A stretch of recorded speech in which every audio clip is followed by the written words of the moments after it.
are back. You're listening to You Would Think, the Philadelphia Flyers podcast. I'm your host, Kyle Collington, and joining me today, it's the one, the only, it's Mr. Kevin Durso. How are you? I'm good. How are you? Oh, you're lying. You're not that good. Come on. No, I actually just had a pretty good Sunday morning, all things considered, talking hockey around the league on Open Ice Hits and stuff like that. It'll be out tomorrow. See, but the thing is, unlike on Open Ice Hits with Hunter Brody that you can find on 97.3 ESPN. It's on all the podcasting platforms. I'm on 97.3. Well, there you go. Yes. Yeah, Hunter's on 97.3. There you go. No, Hunter's not on 97.3 anymore either. He left. He not? Yeah, he left. Well, there you go. No, so he's Broads Media. That's what it is. It's under the Broads Media umbrella. But well, either way, you can find that under the Broads Media umbrella and on all your podcasting platforms. But unlike on that show, we do have to kind of talk mostly about the Flyers. And this week, in fairness, on that show, I didn't get a break per se because we talked about them on the Sunday show last week, or the Monday show. I'm sorry, because we record on Sunday, it drops Monday.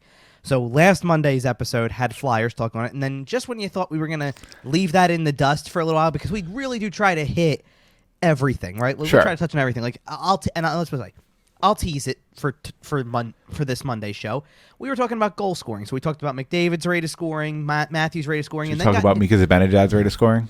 No, we ended up because then we actually turned. The reason I wanted to talk about that was because Alex Ovechkin moved into 6th all time this week. Okay, and we turned it into that conversation, but it started with who's going to win the scoring race, Matthews or McDavid, or somebody else possibly. Right. But who's going to win because those two are tied at the top. Like, who is it going to be? All that.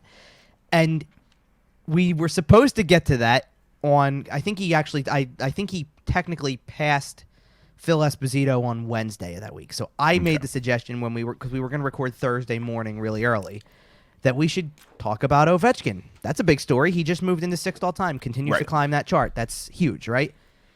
And then the Flyers lost a game 9-0, and we had to talk about that instead. Right. Well, that's the thing is you did have to unfortunately talk about the Flyers over there this morning because we had an embarrassing situation. So two episodes in a row. Finally, we didn't talk about the Flyers on this upcoming episode, but the 2 episodes earlier this week, we ended up actually going into Flyers talk, which. This is supposed to be my relief. That show. It's supposed to be a way to get away from it, to talk about good teams around the league. This show isn't, so we got to get into it. Well, let's just hit right off the top the big headline for the week. This one? It's 9-0. Yeah, it's maybe something I said to you right before we started recording. Mm-hmm. We might have seen the worst period in Philadelphia Flyers history. Actually, literally, allowing 7 goals in a period, which was a franchise record. Is that correct? Yes. There's a very solid case to be made that we saw the worst 20 minutes of hockey in Philadelphia Flyers history in the 54, 56 years, something at this point. About 55 years, yeah. 54, and that is a perfect metaphor for this team. You almost don't think it can get lower than the lowest point before, right? You keep thinking it can't get worse. So you go into a month where you're doing pretty well to that point, all things considered. I mean, you're not playing over the top great, but you got a winning record. You're doing all right, right? You're solidly in the playoffs. You go into March with some hope because you feel like it just continues to get better. And not only that, but you kind of closed out February with not your full roster. Right. And you were working your way back towards being healthy. You're still working your way back from COVID. And it feels like it really did start at the beginning of the month, but like the irony is that think about what went into that game, that first game of March. Sidney Crosby's not able to play that game because he goes on the COVID list. And right away you think, after winning 2 games in a row against Buffalo, you just took their best player out of the picture for that game. Totally out of the blue, totally without any fault of his own, quite possibly.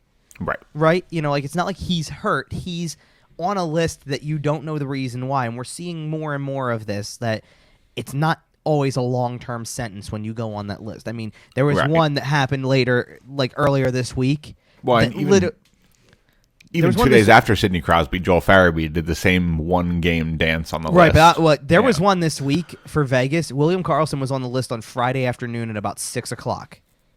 And by 9 o'clock when they played their game, he was off the list because it was a false positive.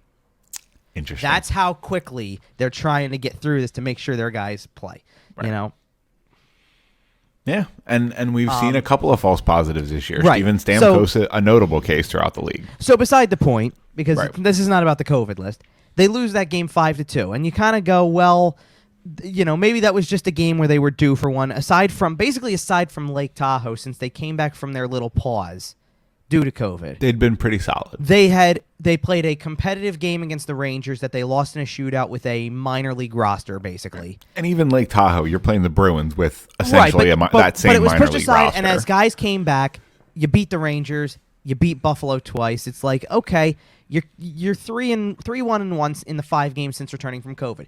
You may be hitting a point where you're like, okay, it's getting to the right spot. You know what I mean? Like, it's getting into the right area. Things are starting to hit their stride, and don't get me guys wrong, are starting to get healthy and work together. And yeah. And don't get me wrong, it wasn't like that didn't mean Pittsburgh wasn't going to be a test, but it was, now you're kind of getting the guys back. This is the time to now approach the test. You know, here comes the start of this month, and I said it multiple times, and I was encouraged because I heard the players say the same thing. It's a 3-game playoff series in the middle of the week. Or in the middle of the season. Win 2 games. And they lost the first one. That was winnable. It was within their grasp. Certainly winnable, yeah. They came out and they gave up 3 goals in the first 4 minutes of the next game and then rallied back and found a way to win the game.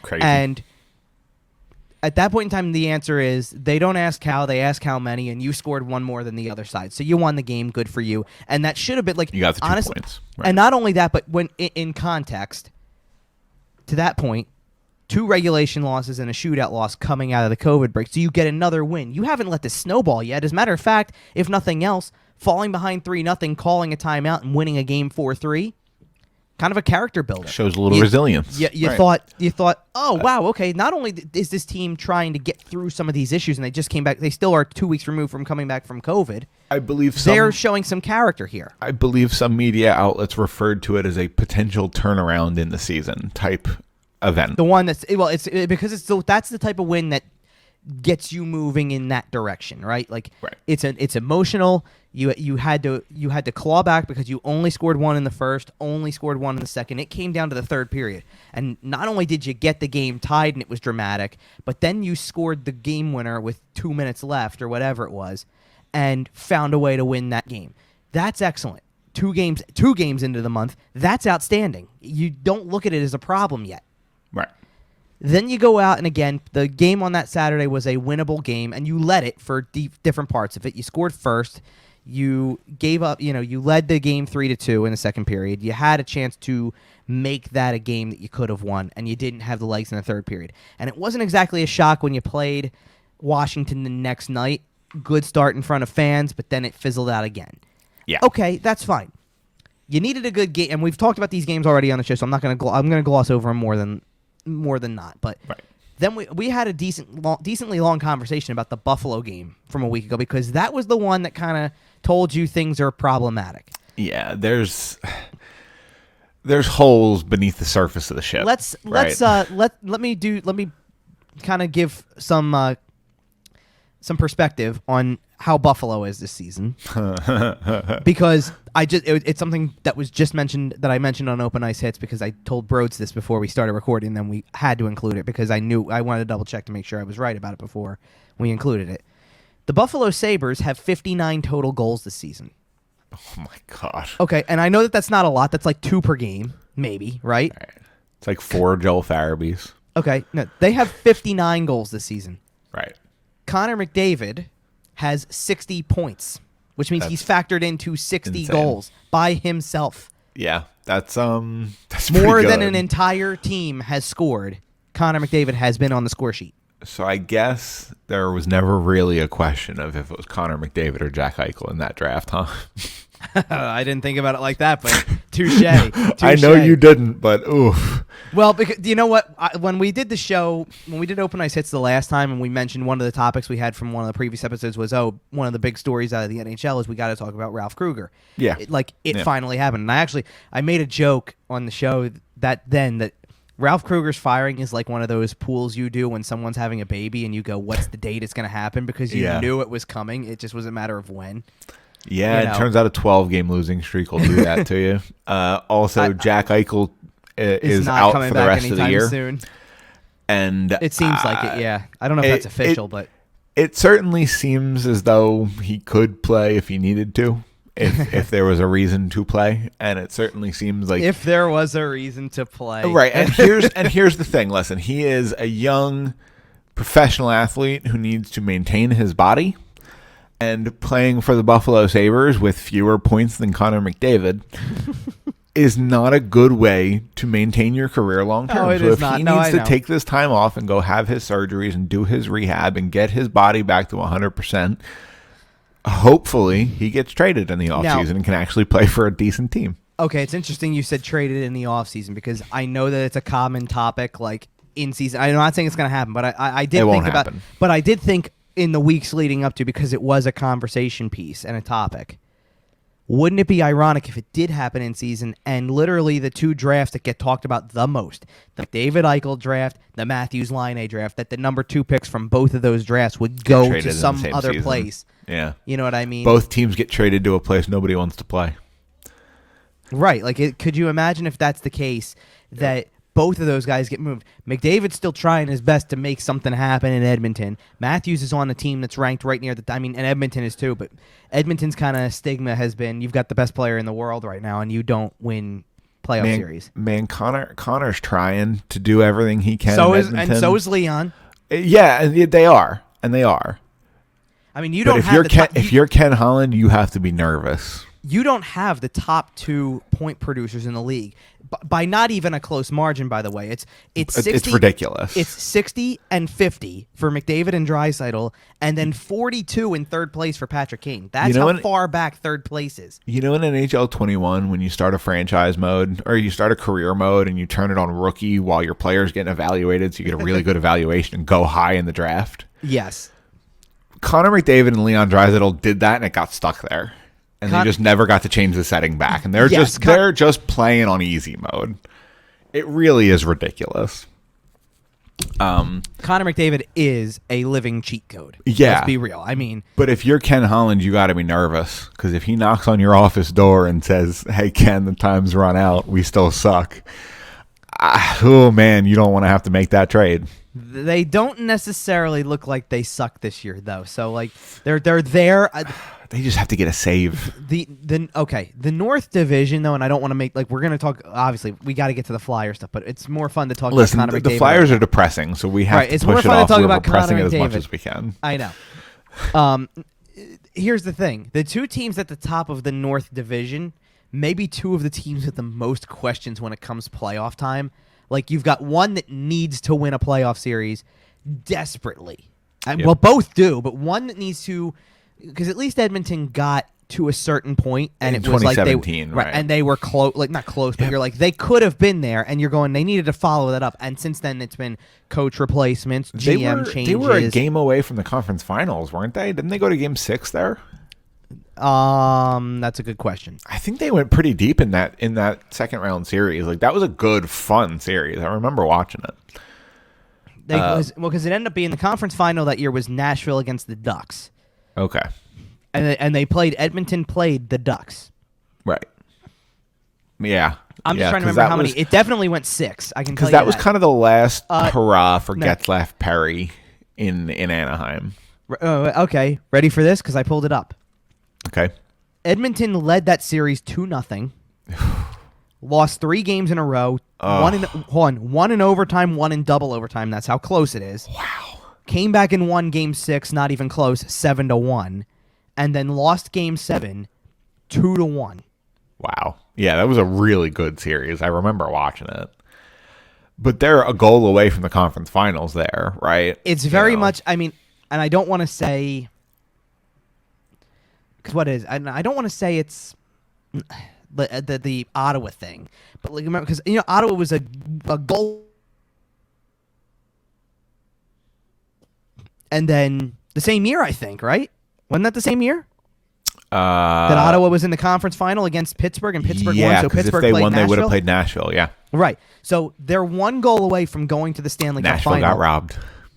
Well, I'm back on Ottawa though. Ottawa's one goal away from going to a Stanley Cup final, and within a year and a half, we're the laughingstock of the league. Right, within a year and a half, they're trading Erik Karlsson and getting Matt belittled for the return. All right, like yes, and everybody was gone. I mean, it was Erik Karlsson, Mark Stone, Mike Hoffman's gone.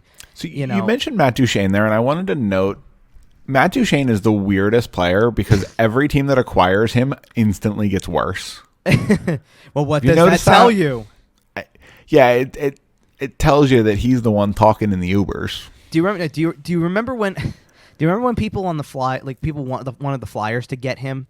Like, oh, you need a player like that. No, and at the same time, it was we had that guy. We traded Jeff Carter in 2011. Well, no, that's not what I was getting at. Like, it was well known where he wanted to play. I mean, he wanted Nashville. That's literally it. It was like Jacob Trouba with Winnipeg and the New York Rangers. And we talked about this, and we talked about this on last week's show because of the fact that we mentioned trade rumors with them. That window slammed shut. That didn't just close down and get a little smaller and a little smaller every single year. No, that thing slammed shut. He came out and said, "I would like to be in Nashville, please. I would like to not play anywhere but Nashville, please." And everyone else went, "Okay, then." Can you blame him? Look at how much he's making. No, and I mean, it's hard to blame when a guy makes that much money. And the man loves country music. Good for him. That's it. That's the reason. By the way, he loves country music. That's why he wants to live in Nashville. That's great. Whatever. And God bless him. Good for him. I mean, I like. He's it too, a billionaire hockey player. Okay, and listen, I like country music too. It doesn't mean that if I was a player that my choice is I'm going to a team that's not on that level. I want to go where, like, right now, to pick the places where you'd want to go. Yeah, okay, I was going to say, let's do this little thought experiment right now. If you're a college, if you're a free agent, if you're Artemi Panarin coming over from the KHL, okay, and every team in the league is vying for your services on an ELC, where is Kevin Durso inking his name, and why is it Tampa Bay? You already called it. I mean, it's not always like there's options. But if I'm listing the options, it's Tampa Bay. And let's say you're literally Artemi Panarin, by the way, position and skill level, right? Like you're gonna slot into the top 6 wing somewhere, pretty much anywhere. Maybe if you're in Tampa, you get pushed to the third line. There are 4 or 5 teams that I would make a list of that I would say. Ooh, let me see what we got here. So you already know Tampa Bay. So go ahead. So if we're talking literally about Artemi Panarin, obviously Colorado because you'd like to play with Nathan McKinnon. Colorado is one of my choices.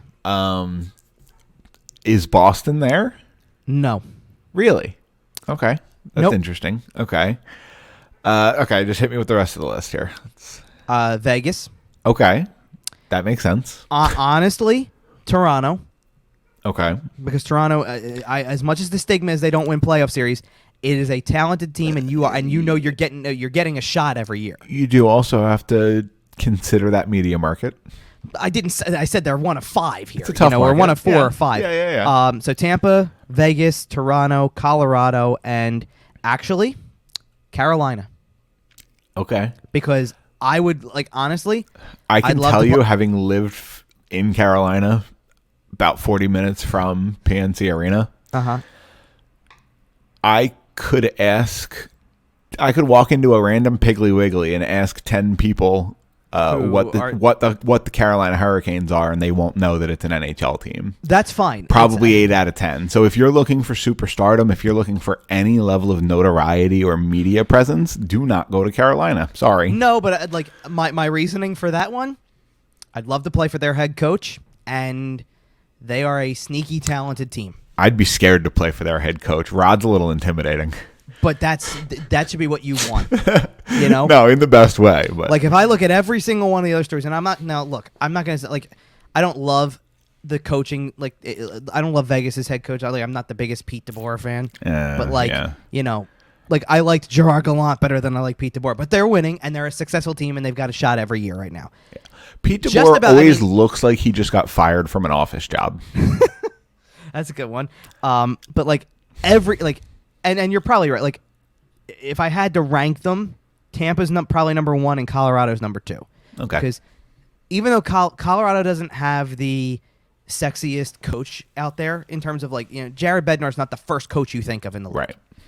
But they have everything else. That team is loaded. They're so good. And the only reason that they are ranked 9th in the league in points right now is because Cale Makar didn't play for a while. They missed out who else was out? Because I think Landeskog missed some time, and McKinnon missed a little bit of time because McKinnon took a hit to the head, so he missed a couple games. They had their moments, and now they're rolling. Back in this Artemi Panarin analogy, do you call Ken Holland and ask if you can play with Connor McDavid? Thought about it, but even though you have to live in Edmonton. I mean, I feel like the media thing would be just as it's Canada, so yeah, it's not the same as Toronto. But how many years can you suck it up and get 130 points playing with Connor McDavid to go sign a big fat contract somewhere else? But that's part of the media thing, because then it's if you become that productive with McDavid, the media presence is big in Edmonton, not because of the team in general. It's not like Toronto, but right. The best player in the world plays there. And as much as you'd love to play with the best player in the world, you're also looking at a team that hasn't been past the second round since he got there. It doesn't even feel like McDavid has been. Tell honestly, I'll see if you agree with me on this. Yeah. Does it feel like McDavid's been in the league for 6 years? No, because the NHL doesn't market him nearly as well, and I think it's really my a answer shame. was no. My answer was no too, but for different reasons. It's really a shame for the NHL that their 2 best players over the last 20 years have both been pretty introverted guys. If someone with PK Subban's personality had Sidney Crosby's talent, the NHL would have a superstar. So Jaromir Jagr. Right. But in 2020 or 2021 or even 2006, right, talking about Crosby, right, Subban, but the NHL also just does a poor job. So the fact that Crosby's not pushing for endorsements and McDavid's not pushing for endorsements, the NHL also isn't pushing them. Here's the worst part, and I think we talked briefly about the ESPN deal. Yeah, we did. We did mention that. Then here's the good thing about the ESPN deal, because there's a lot of good things about the ESPN deal. But yeah. Actually, the NHL does have that guy with the talent and the personality. We just never get to see it enough because it's not marketed enough. You know who that guy is? Alex Ovechkin. Oh, I thought you were going back to Carolina and you were going to talk about Sebastian Aho. No, because I hear he's quite. No, it's Ovechkin. Ovechkin's got that personality that he's people weird. would love. And yet it's never showcased. Do you know? And the reason I said brought the ESPN deal into this is because many years ago he might have been a rookie, honestly, because he was just drafted. It wasn't, the NHL wasn't completely off of ESPN yet, but it was getting that direction. I think ESPN had lost the contract, but they hadn't stopped showing stuff on SportsCenter. Not in the first right. year, right? They hadn't phased it out yet. But they did a This Is SportsCenter commercial with Ovechkin in it as a Russian spy in the office. It's so good. I know exactly the one you're talking about. But for a moment, you kind of got this, that's the glimpse, that's the 30 seconds of, look at what this guy, look at who this guy is away from the game. He can be funny. He can do something kind of fun and entertaining. Hot take. If they bring back the This Is SportsCenter commercials, NHL players are going to get a lot more popular. Because you need to put Connor McDavid in a This Is SportsCenter commercial. You need to put Crosby in one. You need to put you need to put Braden Point in a This Is SportsCenter commercial. You need to put Andrei Svechnikov in a This Is SportsCenter commercial. You need to put Adam Fox in a This Is SportsCenter commercial. Do you know who you need to put into one of these commercials? Honest to goodness, because even for as much as we can mention him as the first name we think of with this team, he's still not enough of a league superstar in my eyes. Nathan McKinnon needs to be in a This Is SportsCenter commercial because not enough people look around the league and go, I still know who that guy is. There's still not enough people. He does not have the face recognizability that he should. Right. Because everybody knows Crosby, everybody knows Ovechkin, everybody knows McDavid. And maybe everybody knows Austin Matthews at this point, but that's about it. I think we're all kind of under a consensus that Connor McDavid is the best player in the world.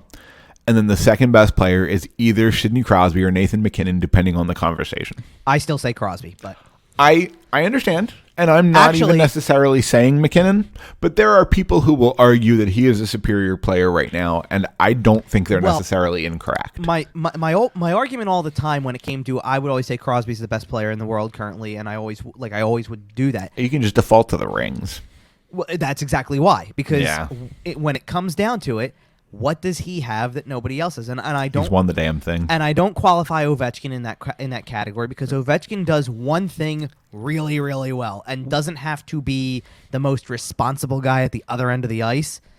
Crosby does. Was McKinnon on that 2010 Olympic team? No, it might have been too early for him, I believe. Okay. So he doesn't even have a gold medal. I can go check on that for you. So Sid's got 3 cups and a gold medal, and Nate doesn't have any. Okay, if I'm not mistaken, wasn't Nathan McKinnon on that under 24 team at the World Cup? Team North America, the Ghost team. Yeah. Yes. And my point in saying that is that because of that, wait, okay, hold on a minute. You thought he was on the gold medal team in 2010? No, I was asking. I didn't think he was. No, but you're asking if he was? Because that would be damn near impossible because he would have been 15 years old. Yeah, he would have been 15. He was born in 1995. Well, listen, I wasn't sure. He's one of those players. I'm sitting there because he's the first overall pick in 2013, and that was what I was thinking. I'm going, he wasn't even drafted until 13, I don't think so. There's no way he could have been on the gold medal team. That was still Crosby's early years. Crosby wasn't even... I don't want to say he wasn't even a household name, but you know what I mean. Well, he certainly became a household name in Canada after that. Well, sure, of course. He by that point he was a Canadian hero if he wasn't already. Yeah, I don't think he was before that. I think that was it, but well, because that's the all-time marker, right? I mean, at the end, he can win Stanley Cups unless he's winning the Stanley Cup for the Toronto Maple Leafs or the Montreal Canadiens or something like that. Then yes, winning a gold medal for Canada makes you Canada's golden boy. He might have been Nova Scotia's golden boy before that, but that's when he became Canada's golden boy. And then Nathan McKinnon came into the league, and they got 2 golden boys potentially. Cole Harbor, same spot. Yeah, in Nova the Scotia same too. town.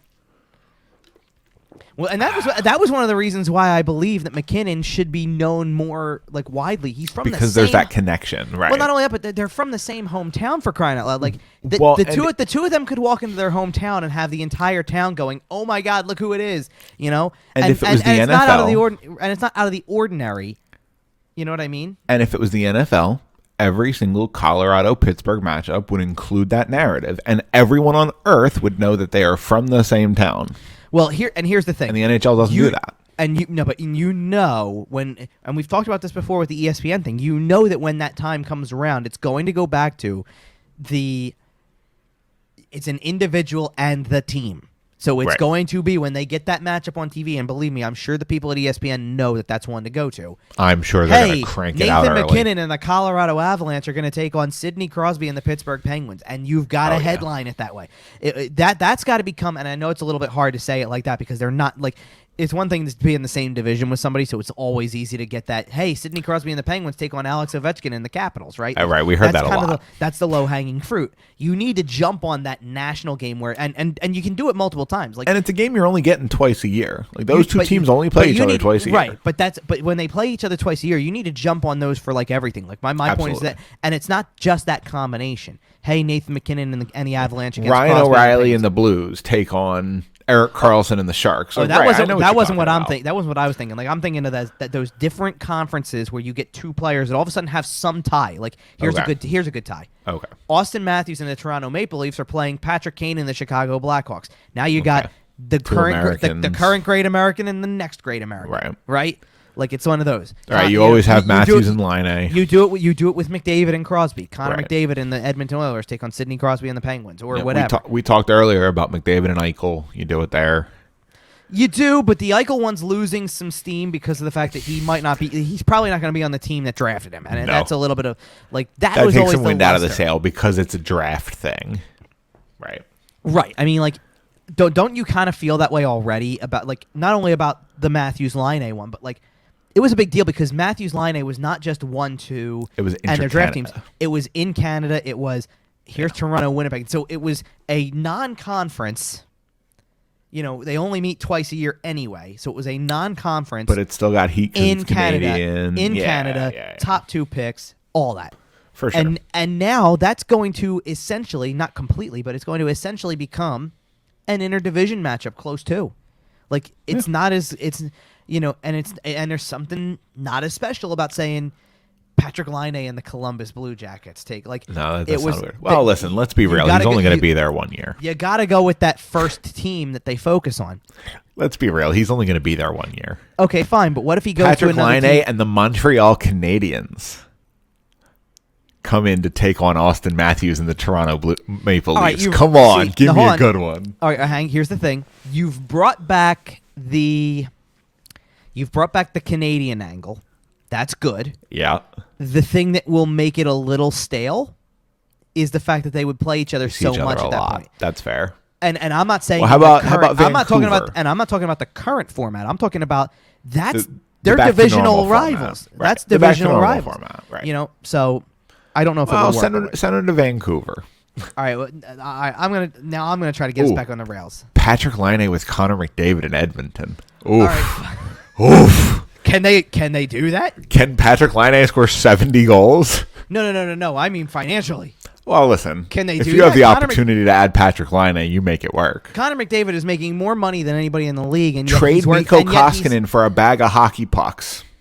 They are their goaltending's already suspect. You want to trade another goalie? Yes, because they're going to score 700 goals. I don't care. All right, so Patrick Laine is going to score a hat trick every single night. You went Laine on Edmonton because of the fact that at that point in time, you put Laine with Draisaitl and McDavid, and you get goals aplenty. You're going to make so much money on hat merchandise, you can pay for the contract just that way because there's just hat tricks every night. Because of hat tricks. All right, every night. All right, fair. All right, let's get back on the rails and actually get yeah, you're right. Okay. You know what? And I'm laughing because now I don't know how long we were recording before we actually started the show. 2.5 minutes. Was it? No, I thought it was a little more than that. Nope. So we I kicked this off right around the 2:40 mark. Okay, so we just glossed over. Yeah, we did. Well, listen. Here's the thing. Actual subject of the show when you for give a half an hour because we don't want to talk about 7 goals in one period. We did say it at the very beginning. We started to talk about this, and then I got into something else about it. About Buffalo. We talked about happier things, okay? We talked because I know what it was. I referenced the fact that they played Buffalo and had that much trouble with it, and then you brought up Jack Eichel, and we turned it into and just away we go. So that's my fault. I'll take. Okay, that's where it was. So let me go back to the. Let's get back. This sounds like it sounds like Philly sports talk radio, doesn't it? Let's get it back to the Eagles. Let's get it back to the Eagles, right? Let's get it back to the Flyers. All right. Okay. So the remaining 2 Washington games were kind of what they were, but both had a common theme, and that was falling behind and digging a hole poor for starts. yourself. Yeah. And there was a key difference in the Ranger game on Monday this week, because that was a game where the Flyers came out and looked really good in the first 20 minutes. They scored 2 goals. They got off to a hot start. They were up by 2. You kind of have the game in your control. You've got the Rangers right where you want to. It's Things a good are start. great. Right. And then came the first of a very, I don't even know what the right word is, very troubling trend. I'll say that much for sure. For a team, by the way, that Elaine Vigneault said last Saturday was trending in the right direction. We're going to keep throwing that out there. Yeah, we're going to talk about so a troubling trending in the right direction. So a troubling trend for you. The Flyers gave up 3 goals in the second period of that Ranger game. Now, they did score 1 to get back into the game, so it was tied. But they gave up 3 in the second period. And if only that 3 was the lowest that they had allowed in a single period in a game. Yeah, that was this week. Yeah. And I'm not talking about Wednesday either, by the way. Or Saturday. Well, no. I was deferring from Wednesday to get to hint at Saturday. Oh, okay. But bottom line being, it was a tie game going to the third after a bad period. You gave up the first one of the third period, got it back, and then won it in overtime on... I don't know how Jake Voracek managed to finish the shift the way he did. Yeah, honestly, that was a great performance out of Jake. It was really funny to watch the way that the New York Rangers played overtime to realize how teams can overdo that angle of it. That possession is not always the greatest thing because literally... It's only 9/10 of the law, people. It's not all of it. Look, possession is everything, and if there's anything, teams, one of the things I talked about on Open Ice Hits this week was we were talking about the Brandon Tanev hit and how Crosby literally came out afterwards and said, look, just define what a hit is, what a clean hit is, because most of the time the players don't even know, and we really need to know. I get you're trying to protect everybody, but we really need to know. And it's not consistent. He said it he said it way nicer than I just did. But he said it in a way to not get him fined. Pretty much. But the point being, one of the things that I said in response to that when I was talking to Broads about it was, you learn to adapt to things. When 3-on-3 first started, it was this amazing. It was amazing, but it was also amazing. But it was mass chaos on ice, right? Yep. And eventually it became structured. It was the best method to win in 3-on-3 or to survive 3-on-3 is control the puck longer. The more you have it, the better it is. Right. The pendulum has almost swung too far in the other direction, where you see teams with good possession just circling for no reason, and there's no generation of offense. You're just circling, and eventually it leads to mistakes the other way. And I must say I laughed because I believe it might have been the Buffalo game earlier, like a week before. So we had mentioned the Buffalo game. They fell behind 3-1 in the first period, 4-2. They tied it up. And that went to overtime and eventually a shootout. This one against the Rangers was ended in overtime. But I remember watching that whole overtime in the Buffalo game because I was there for that one. It was a home game. Right.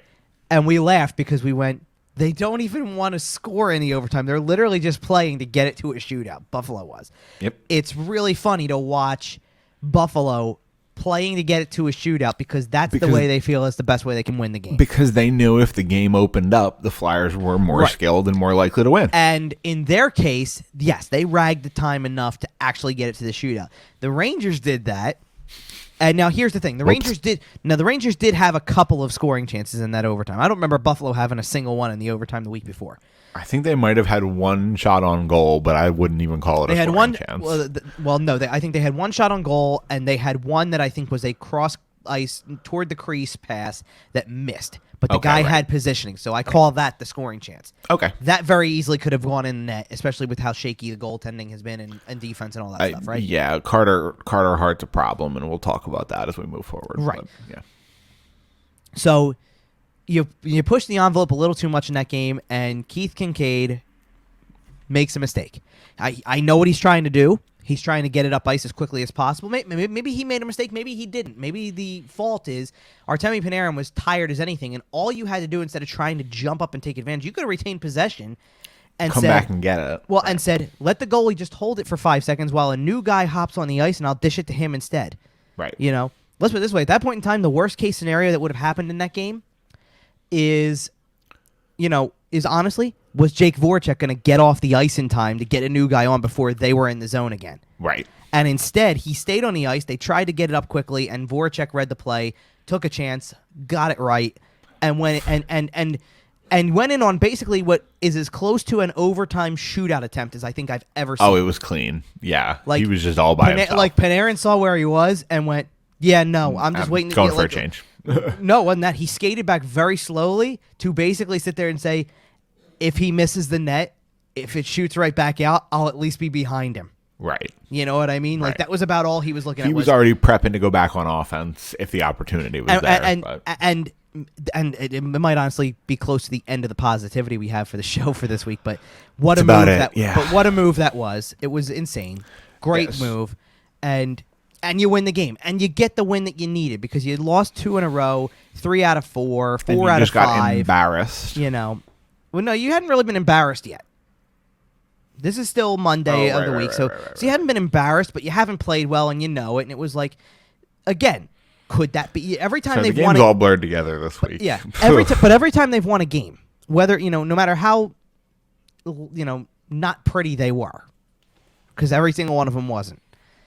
Right. We go 4-3 comeback win in Pittsburgh. That's a character builder, right? Got to be a turning point.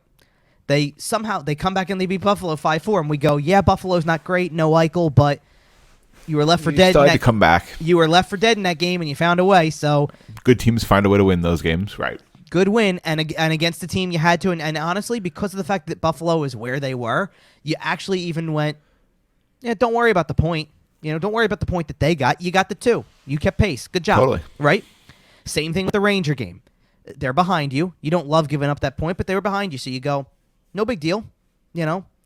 You've now won 2 out of 3 against them, and all they've got to show for, and in the loss you got a point.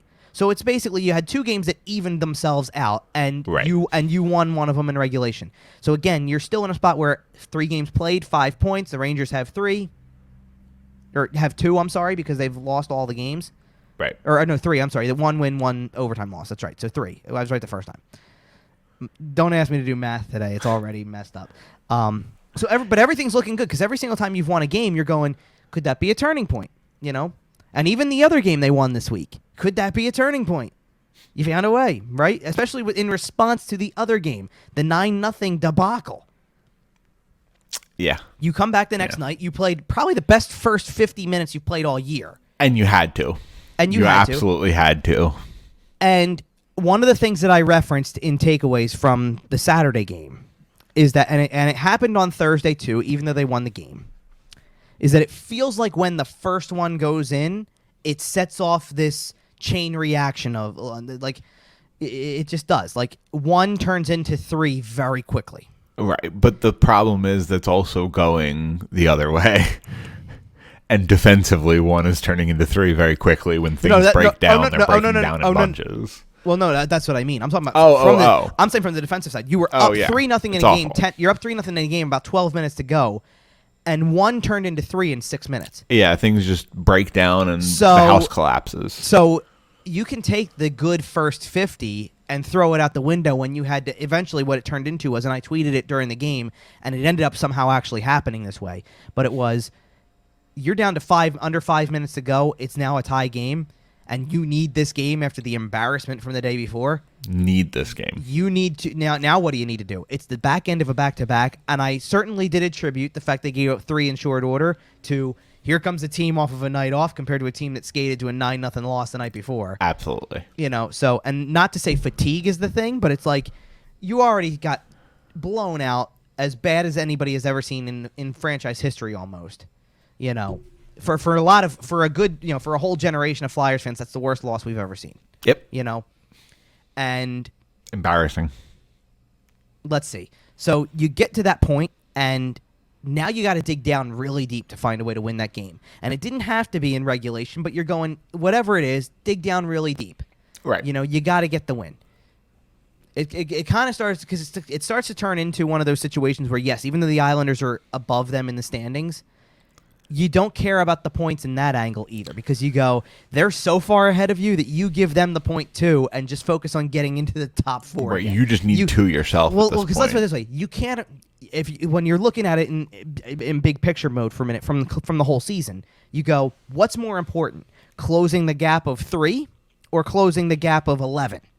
You know, the gap of 11 is out of your range until you get much closer to it and pass people. So you might as well focus on the one that's in front and just focus on, you need 2 points out of it. You need 2, no matter how it goes. And they get the 2. And it's great to see who got the 2. Because, you know, to have Oscar Lindblom be the guy, and that was huge for them.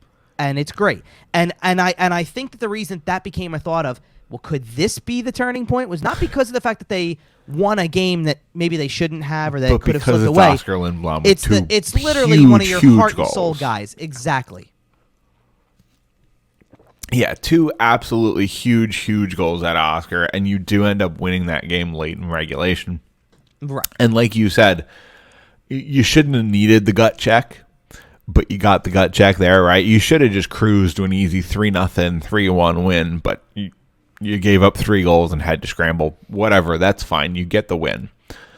But then looking at the effort that showed up on Saturday, right? You come off that win Thursday. You got a little bit of momentum. Hopefully you're turning things around, right? You've come off the 9-0. You've come back the next night. You've rebounded. You won the game. Like you said, you jump out to a 3-0 lead. You establish a really good first 50 minutes. And then the last 10 minutes, you throw a lot of it away. Thankfully, you scramble and end up still getting the win. Mm-hmm. How do you come out flat against the Islanders on Saturday night after an off day? Well, all right. Let's start. Let's try to dissect this one as best we can. Right. All right. So first of all, it comes back to the same thing I just mentioned. First of all, by the way, one of my takeaways from Thursday was great 50-minute effort to start with. And yes, you let the lead slip away, and for whatever reason, and maybe I'll sit there and give you the benefit of the doubt and say it was off of the back end of a back-to-back. Sure, once you get another night off and you get to, and at least you got the win because if that's a loss, then we're not even worried about Saturday at this point. You know what I mean? Saturday's game becomes a non-story to an extent because it's already, I don't know if they lose Thursday, then the Saturday game either becomes they won a game and now it was just one game too late to jump in and win a game, or if they lose it, it's now 3-game losing streak. Could have been 4, which would have made it. Which if it was 4 for the week, it would have become a 6-game losing streak. Ugh. And it's like at that point in time, you're probably already chalking up the whole year. Yeah, right. And like we're still considering it, honestly. Well, I hear you, but like the point with Thursday's game was it restored it back just a little bit because you went, it's in there for 50 minutes. You kind of put it all together. Defense was good for a change. Got the scoring. You got the goaltending. It was working out for you. And then it like all fell apart in the final 10, and then you found a way to win the game anyway. But basically the point was like everybody could sit there and at least go, it's in there. That game is in there somewhere. We saw that team. Capable. It's capable. Right, and we've seen games out of this team that were that team, right? We've seen that team for a period. We've seen that team for 2 periods. We've seen that team for, 50 minutes against, the Islanders the other night. Right. And then that's the team, man. That's the team that we're talking about when I'm talking about this team being a top 5 team in the league. We just don't see it consistently enough. The problem is that at this point, one of the big problems is, and you came out the next game, so Saturday you come back out. And basically, again, it's that snowball effect. You take a penalty in the offensive zone, give up a goal, and it's a bad bounce, and it happens, and that's fine. But then you just stop playing again, and it's 2, right. Then it's 3, then it's 4, and you're literally laughing about it. And it was your a goalie didn't do much for you. No, I mean, quite honestly, as I watched the game, as I was watching it, the third one went in, which shouldn't have gone in, and I immediately the first words out of my mouth were yank him, get him out. Yep. And if 3 wasn't enough, 4 absolutely should have been. I really don't like. This is where coaching is baffling to me a little bit because I don't understand why he had to. I don't understand why Carter Hart, in the fragile state he is in with his confidence, had to get shelled like that. Had to sit in there for a 6-1 game, and also enter a 9-0 game when you got Brian Elliott out there. Right. And when did Brian Elliott come out? After 5. So Carter Hart gave up 4. Carter Hart gave up, and then 3 nights later had to sit in there and get hit for 6. Yeah, I feel bad for him. Well, not only that, but like, let's play this card, okay? So Carter Hart played on Monday, gave up 4. Then gave up 4 to the Rangers in relief on Wednesday. Yep. Then gave up 3 in a period against the Islanders on Thursday. Yep. Then gave up 6 in a game on Saturday. Yeah, Carter Hart hasn't had a very good season, honestly. Like, no, I saw another Athletic article that I'm going to reference here. It was Dom Lucian again. And in some number of stats, Carter Hart was 70th of 71 in the league with literally only Matt Murray behind him. And Matt Murray has had a very poor season in Ottawa. Well, there you go, because even in the takeaways article I wrote today for the response to the game, they are, let's see, where did I finally put this one? The Flyers are the second worst team in the league in goals allowed per game at 3.55. Yep. The Senators are the only team worse at 3.91. Yeah, and again, it's bad. We came out and had a conversation last week or 2 weeks ago about the fact that Carter Hart is very likely going to be fine. Carter Hart is very likely a good NHL goalie and will continue to be a good NHL goalie and will continue his upward trajectory as things kind of go along. But this is a hell of a sophomore slump. And at this point, there's really no excuse for him to be your primary starter for the rest of the regular season. Unless he figures it out in a hurry, I think Brian Elliott should be assumed to be starting the majority of games from here on out. Well, and then even if it's just Carter Hart taking the extra time to get his head right. All right, here's something I'm going to say about this, then, and I'm not saying that I agree with you or disagree with you per se. Here's where I'm going with this, though. Okay. So on Monday, we kind of got a surprise in Monday's game that Alex Lyon was called up off the taxi squad and gonna back up. And, not a huge surprise. No, but so they gave Brian Elliott some extra work at the morning skate. They said take the day off. They're not skating the next day, and he'll be which by the way made it seem like obviously okay, yes, he's going to start against the Rangers the next night. Right. Okay, that's fine, whatever. The question was asked at the press conference though.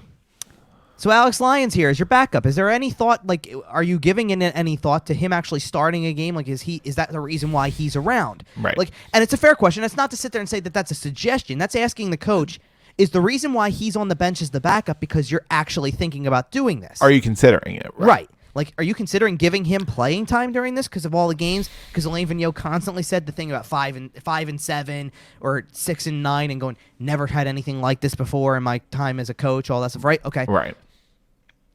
And that's something that every team's dealing with. For the then Thursday, they called Lyon up again from the taxi squad. And legitimately, with the way that the Wednesday night game went, I actually thought that there was a chance that Alex Lyon was starting a game. And I texted that to the group, didn't I? And literally, for a guy who had played one period of hockey in the last year.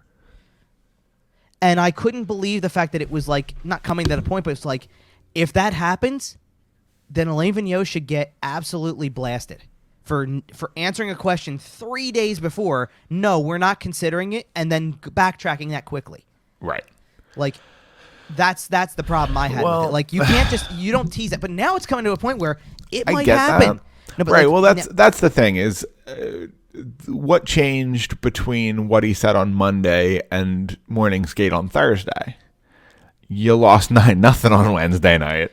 No, I get that. That changes things. I get that, but my point was this. You either had the choice to, you very well could have done exactly what, not you needed to do, but you very well could have done exactly what you did with Carter Hart earlier in the year. When they went to Boston, and Carter Hart's in there for the whole game of a 6-1 loss, and getting pissed off and slamming his stick and breaking his stick and all that stuff. You left him in there the whole time because that was the way it was, Right. There wasn't a good opportunity to get him out of there, and that was the way it was. No. And he got frustrated for it. You mean to tell me that you knew going in that it's a back-to-back? You know that you need Carter Hart the next night. You need a goalie who's fresh. And the best answer you had, and it's not it's not like he was bad in Thursday's game. He had moments. Right. The third period, he had moments. But you're looking at it and you're going, I don't know why both goalies dropped. Why did Brian Elliott not get stuck on the hook for the whole game? No, for better or worse of how bad it was. Why was he not on the hook for the whole thing? Well, I don't know why you don't on back-to-back nights. I don't know why you don't have Alex Lyon available as. Or that, yeah. Why was Carter Hart dressed then? Right. And and then at 5-0 when you realize the game's over, then you put can Alex yank Lyon in and say you're yank him getting to send work. a message, right? And then you're getting Alex Lyon some work. You get a chance to look at him in case you do need to go to him as an option, but you don't risk Carter Hart's mental fragility, which we've already talked about. The kid is broken at the moment. You need somebody to put Humpty Dumpty back together again. And quite honestly, wouldn't it have been better if you had to pull Brian Elliott? Wouldn't it have been better if it was Alex Lyon in that Wednesday game? Yeah, absolutely. And you know why? Because I said it on the radio the next night, but I'll say it again here because this is our first chance to talk about it. That's a team that quit. Yes, they gave up the third goal and said we're done for the night. We're packing it in, and that's why they gave up 6 more. And you know what a team that quits deserves? An AHL goaltender. And I'm sorry, Alex Lyon, that's what you are, and you're solid at it. But that's all they deserve. They don't deserve Carter Hart as the backup. They don't get out. But the problem with that result, the whole result and the picture of that is, it's not even that it's unacceptable. It's that you can't even, after a certain point, how many times has this happened?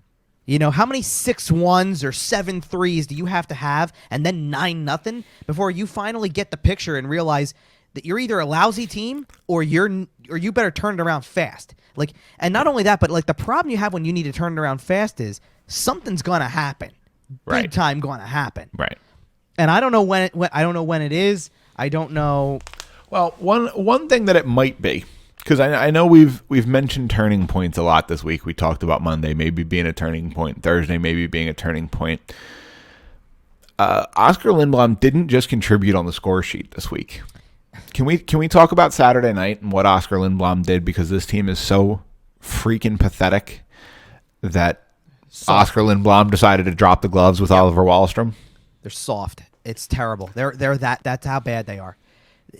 I cannot believe that in a game like that, when you're once again about to be getting your ass handed to you, that you decided to literally not decide to show fight, and the guy who had to go in there and drop the gloves and actually act like anybody on that team had a pulse at 4-0 was a guy who just overcame cancer.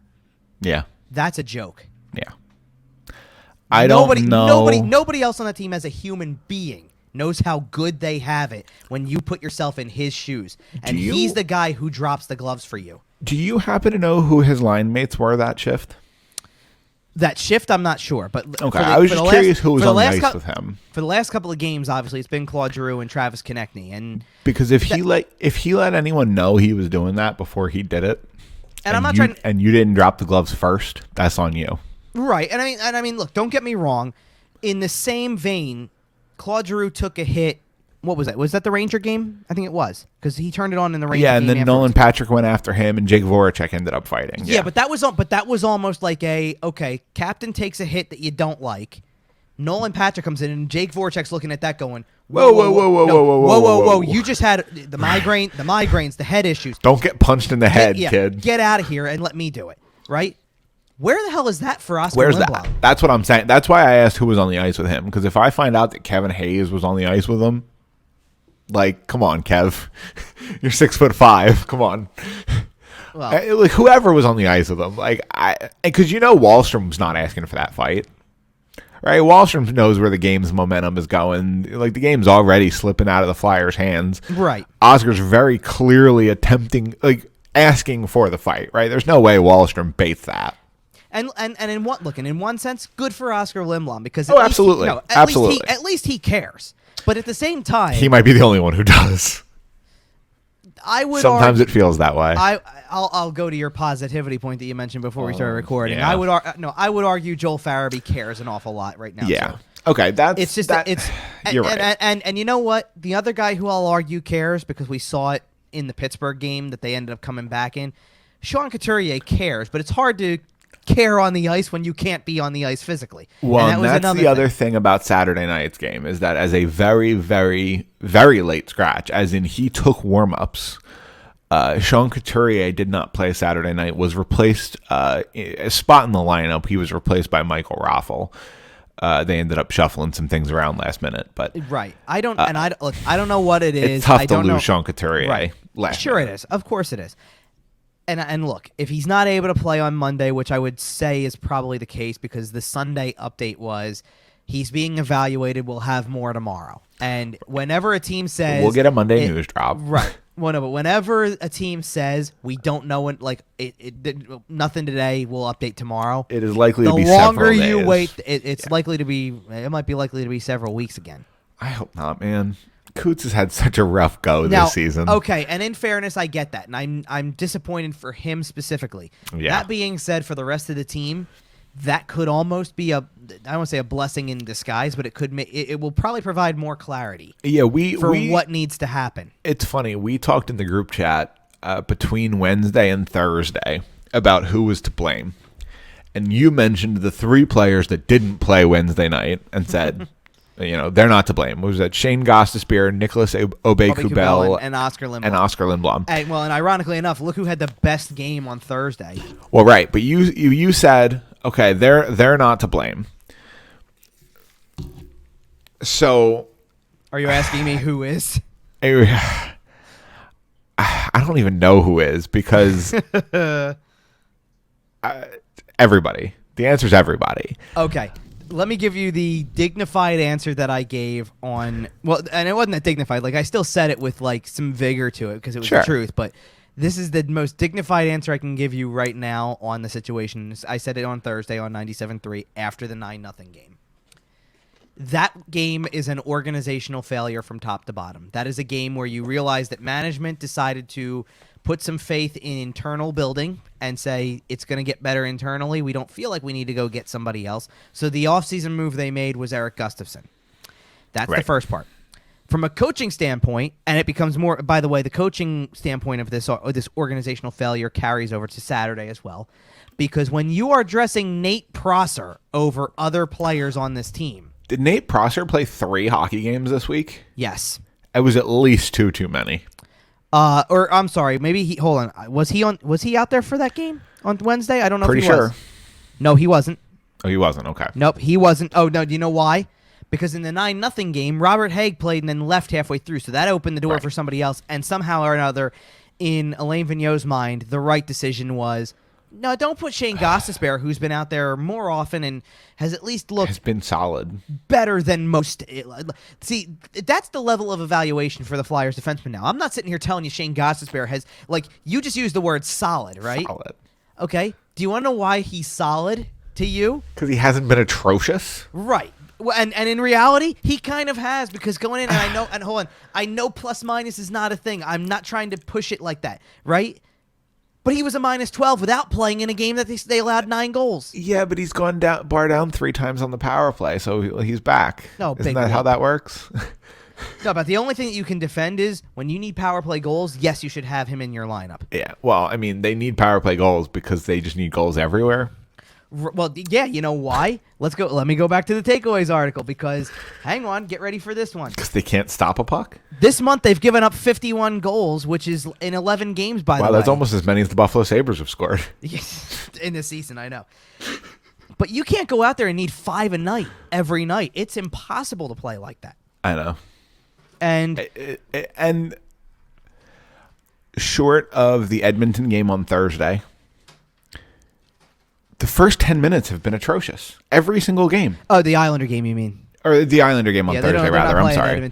You only wish. Oh, no. Listen, okay, they're blue and hold orange. on. It's fine. No, but hold on. That's a great point, because as I'm watching, as I thought about the fact that, yeah, we should talk about, not us, but like, yeah, Edmonton's a good conversation on open ice hits. That's a good one, the McDavid story and things like that. I'm looking at McDavid's point total and Draisaitl's point total. I'm going, could you imagine if this team played a team as loose defensively and unstructured defensively as the Flyers? I mean, they do play the Ottawa Senators. No, but so. McDavid, yeah, I know, but I'm saying McDavid might set, he almost did. Remember the one night, I think they were playing Ottawa, by the way. And McDavid went out there and they both had 6 points in the second period. Yeah, I was playing against Connor McDavid in fantasy that week, so. Yeah. Yeah, I definitely know that game. It was a tight matchup against producer Mike. I lost. Thanks, Connor. All right, but let me go back to the takeaway from it, because let's go back to the goal scoring thing, or the goals allowed thing, I should say. Because the Flyers have allowed 4 goals or more 14 times this year. Now, how many games they've played? Yeah. I'll say it for the people out there listening. 29. So almost half. That's almost half. Yep. Now, for context, last season it happened 20 times. Then they gave up 4. Like, I'm not talking about going beyond 4, but 4 or more. 4 right. plus. But okay, if it happened 20 times in 69 games, which is a rate of, I said it's a rate Almost of about a third. That's about 29%. Right. Okay? And then in the playoffs, they played 16 games. They allowed 4 or more 5 times. And that's a rate of about 31.25%. All right. Still not great, but like, okay, you can live with it when you win most of the other games. But the fact that we're at 2-1. This is half. Right. Just shy of half. It's just. And it right, really is. Back to the organizational failure, by the way. Yeah, please. Because, coaching is continuing to leave a guy in a game who already doesn't really belong. Who's already done. Right, who's pretty much already done anyway. Brian Elliott was done after 3. And then not Brian Elliott. I'm back to the Nate Prosser. Oh, you're still on Nate Prosser, yeah. Right. Well, there's a couple things for me, okay? Because Shane Gostisbehere ended up sitting out the Wednesday game against the Rangers. They allowed 9 goals. I get it. He's a -12 from the previous games of the month or whatever it is. Right, that's not on him. Right. But nothing in the 9-0 game is on him, and at the very least, when you have 2 defensemen who can go -5 before the game is half over. I even tweeted it, because I go, I don't base everything off plus minus. I know it's a skewed number. I know it's not always telling the whole story. But when you're on the ice for 5 goals in the first half of a game tells the entire story. Yeah. You don't actually need further stats for that one. That one tells itself. Right.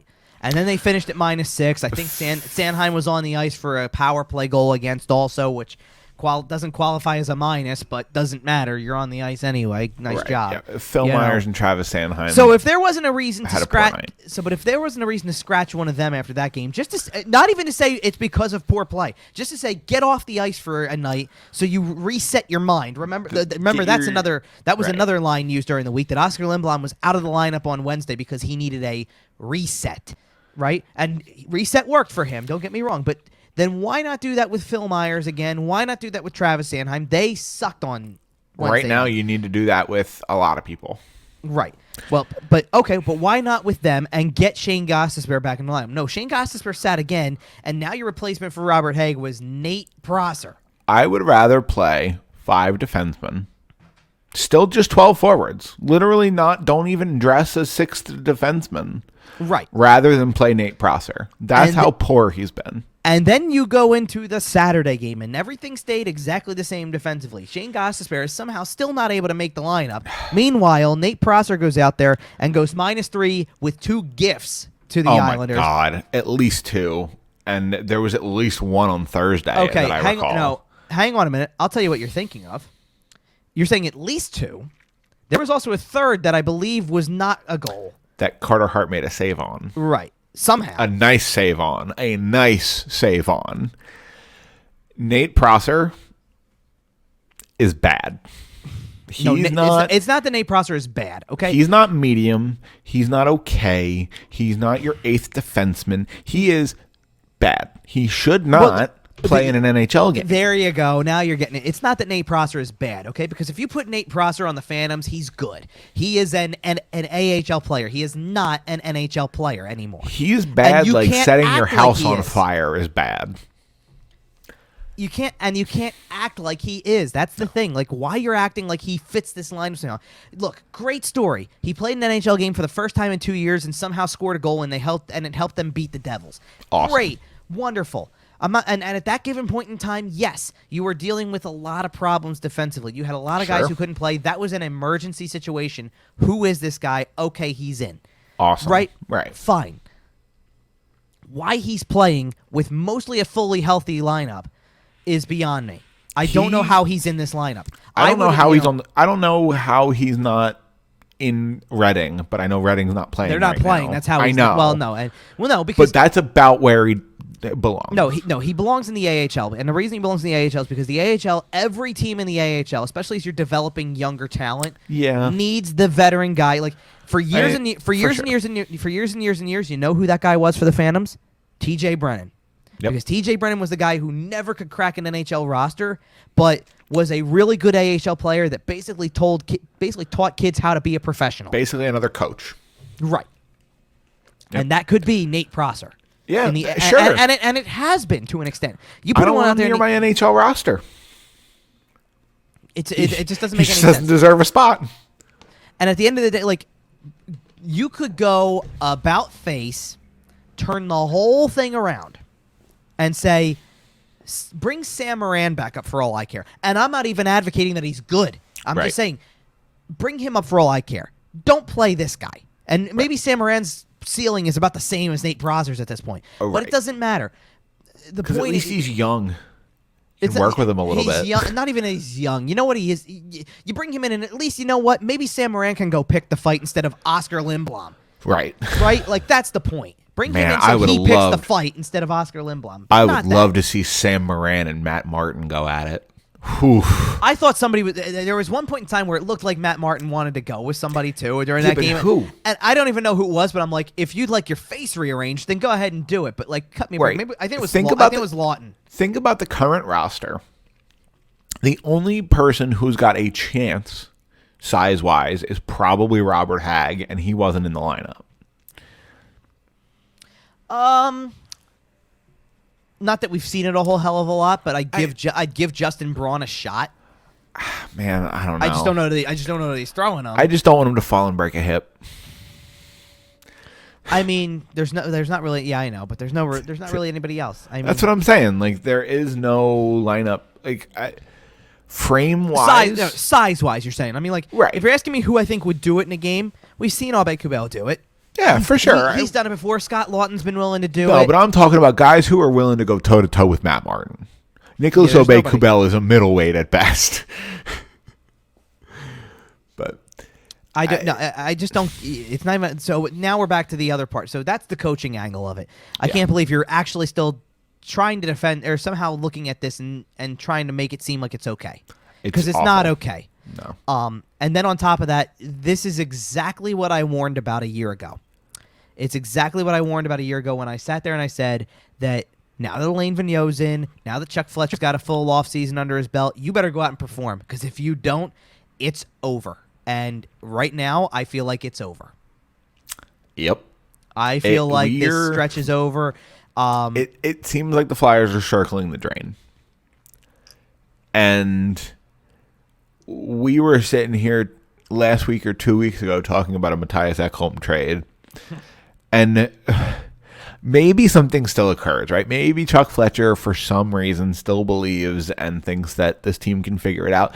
And you know what? Maybe this team can. Maybe this team can flip a switch and play like they played for the first 50 minutes of Thursday's game. And maybe they can just play like that for the rest of the season. And honestly, Matthias Ekholm raises the chances of such an occurrence happening. But that being said, it's not just the fact that you lost 2 of your 4 games this week. If you lost a 3-2 game to the Rangers on Wednesday and a 1-0 game where, the Islanders steal the game on Saturday night, things happen. You lose games.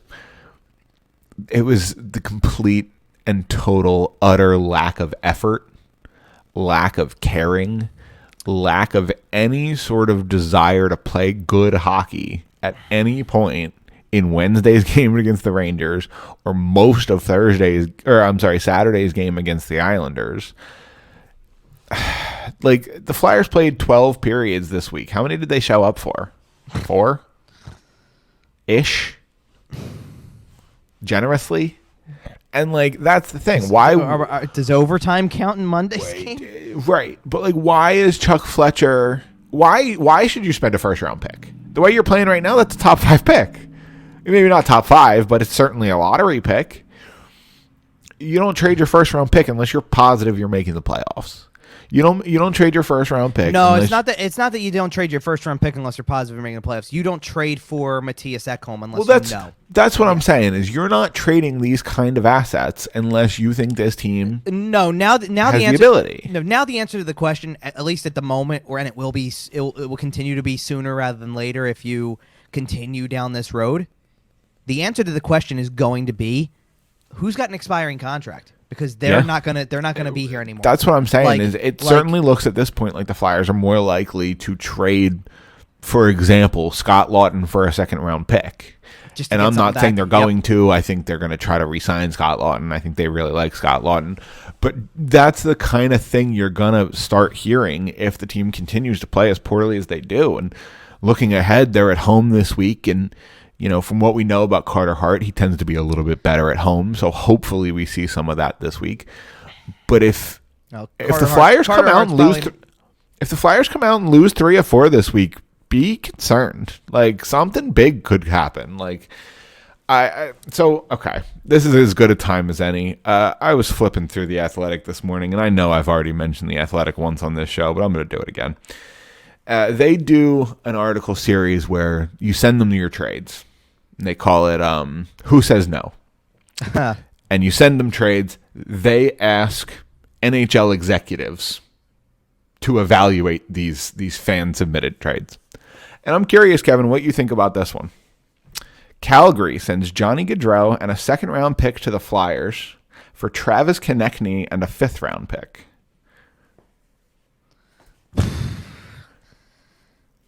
I'm trying to even process that, to be honest. Right. So let's. I'll break down some of the behind the scenes in case people don't know. I'm sure you do. I'm reading it right now. I'm reading it right now, by the way, and it's the last one. And I'm reading that the executive that they asked said that's a great one. I think you have a deal. Well, here's the thing. I think if you make that move, you are priced into making a move for Ekholm. Because you then look at Johnny Gaudreau and Matthias Ekholm and say, okay, we got this year, we got next year. Am I correct in saying that Claude Giroux is up after next year? Hold on a second. I'm trying to process a couple pieces of that. So when did you say you think Johnny Gaudreau's up? Isn't he up after next year, or is it one more year after that? I believe it's this year plus 1. It might be this year plus 2. I'm trying to pull it up, so hold on a minute. Okay. He has the rest of this year and next year with a modified no trade. Okay. So Johnny Gaudreau's up after next year. Matthias Ekholm is up after next year. I believe Claude Giroux is up after next year. Is that the case? Claude Giroux is up after next year, correct? Okay. And Jake is one more year after that, right? Jake is 2. Okay. So one more year than Claude and... No. Jake is up 2 more years beyond. Oh, Claude really? Giroux. Okay. Yeah, so he has 2 seasons still under contract. And then Sean Couturier is also up after next year, right? Yes, Sean Couturier is the same year as Giroux. So if you trade for Johnny Gaudreau and you trade for Matthias Ekholm, you're looking at basically a 2-year window. And you say you got this year, you got next year. And if it doesn't work, we're cutting bait with a lot of these old heads and we're going with the young kids. And I'm not saying it's 100% correct, but I'm saying you set yourself up to make a push this year, make a push next year, and still have money to sign Carter Hart when you need to. Now, there's a great point in the Athletic piece that you're talking about that does say one of the big questions is, would the Flyers trade for Gaudreau when they would have a shot at him in free agency 2 years down the line, or a year and a half down the line? Well, that's fair, but like, here's the thing. Okay, there's always been, Johnny Gaudreau is the center of attention in Calgary in a lot of ways. And I say that meaning it's almost like Johnny Gaudreau is the Claude Giroux of Calgary. Right. Like, there's not a lot going on in Calgary outside the hockey arena. As long as it doesn't go the direction it should, it's him. And he produces just fine, and he gives you what you need. He gets scapegoated a little bit. But he gets scapegoated a lot, correct? Yeah. Like, okay. So maybe it's a fit here. Maybe a change of scenery is fine. Maybe he wants to come back. I don't completely know his situation. I do here's the thing I do here's some of the things I do, because obviously on Open Ice Hits you have some connections. We talk to John every week. Yeah. And I will say this, Now, does he prefer going by John? I'm sorry, you just called him John there. Oh, that's I know. I just okay. I'm just curious because if he prefers, well, I'll call him John Gaudreau. It just sounds a little weird at this point. It sounds very formal. I think he's accepted that everybody calls him Johnny Gaudreau, and he looks like a 12-year-old. Well, I think he's trademarked Johnny Hockey. That's funny. I believe he has. I don't know. I mean, maybe I should ask him at some point. The man still gets carded when he comes home and goes to the bar. Come on. I don't know about that, but no, I like he recently, I believe, within the last year, I believe it happened. Like, he recently got engaged, all that stuff. So the only thing I'm saying about this is that, I don't know where his fiance's from. I don't know if this is a thing from when he was growing up in, or still going, to high school in Jersey and things like that. I don't know if that's the case. But regardless, the point being, if it is, and the opportunity to return home exists, it may very well be something that happens. He still, we've asked him questions on the show about things about when you were growing up about this, and his answer revolves around the Flyers usually. Well, sure. So that would be the dream probably. But that being said, those things. You got to be able to make it happen. Right. Well, and that's one of those things. We've heard speculation on Johnny Gaudreau coming home basically since he signed his contract. Basically, he signed his contract with Calgary, and every Flyers fan went, "Okay, he's a UFA in 2022. Great, he'll be a Flyer." And I don't know how much of that came from him and his family, and you know what I mean? You hear people whisper, and how much of that is just Flyers fans deciding because he's a Jersey kid. But I'm sure some part of him wants to come home and play. Oh, sure. Yeah. I actually remember hearing some speculation when the Kevin Hayes contract was signed, because they were roommates and line mates at BC.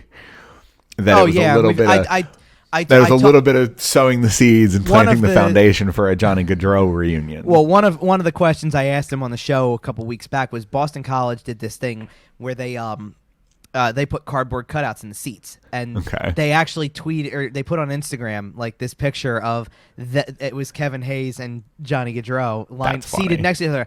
And I actually just jokingly, to be fun about it, because we don't always want to talk game stuff 24/7 every time he comes on. Sure. So I even said, I know. Look, I get it. I know a little bit about Kevin Hayes' personality because I've been in a locker room where he's in there, and he's, he's a funny guy. And we've seen the videos too. I mean, let's just say the first time I actually was around Kevin Hayes, I didn't think that he was that type of guy at all. But did you think he used to ref though? No, I would have never known. He used to ref. But that makes it. But that was it. We saw that video, and all of a sudden everybody's we saw that in the video of him waiting to take warm-ups and calling everybody by a nickname, and went, "Yep, okay, this guy's got a personality. This is going to be funny." Yeah. The second the first mic'd up with Kevin Hayes came out, Philly fell in love with him. Sure. So that one brewery started working on that Kevin Hayes beer. So the question I asked Johnny Gaudreau was, if like, what's it like to sit next to somebody like Kevin Hayes at a game with his personality, okay, and things like that, or whatever, and it's like, that kind of thing. And he talked about it, and he even said, yeah, he's a funny guy, all that type of stuff. Gave the very, and most of the time when we talk to him, Johnny's very diplomatic about the answers and gives some really, you get the media relations answer.